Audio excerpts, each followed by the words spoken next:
Un semana antes abrir el klase ng mga de publiko eskwela ambos na elementarya y sekundarya, LDOH y City Health Office ta-adverti na kada eskwela para el propio limpieza na alrededor. Para na fumigation, mas efektibo según el search and destroy para elimina con el mga breeding places de namuk.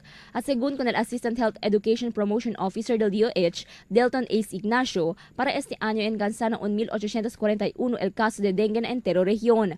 190 aquí ya registrado na ciudad de Zamboanga, que mas menor raw comparando na 466 kaso del año pasado. El mga lamok, kay kira sa sila na the breeding place gayot is na di aton mga agwa, especially akal mga stagnant water.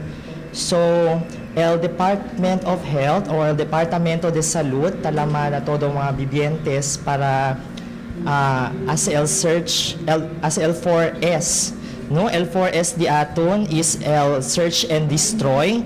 So, busa kita mga breeding places del mga lamok. Este mes de junio, ta-observa según el Departamento con el Dengue Awareness Month. Según con Ignacio, tali el posibilidad que tiene caso de dengue na maga-eskwela. Este según si mabuling el alrededor, isita deja maga-estangkaw agua que puede queda breeding places de namuk. Na records del departamento, mayoría magabata el ta tiene caso de dengue, especialmente aquellos tiene edad de 1 año para 10 año. So, kailangan no makita sa mga akil korto, tapat largo, especially kung si talikita na kasa, no? Kasi aligayot usually el mga cases, especially aton mga bata. Kasi kung si el mga bata kasi todol pirmi na kasa. Fuera na dengue, rampante también el orlas maga-enfermedad durante el tiempo de ulan, tali según el sipon, tos y el leptospirosis, especialmente na maga-maagwa lugar y maga-flood-prone areas.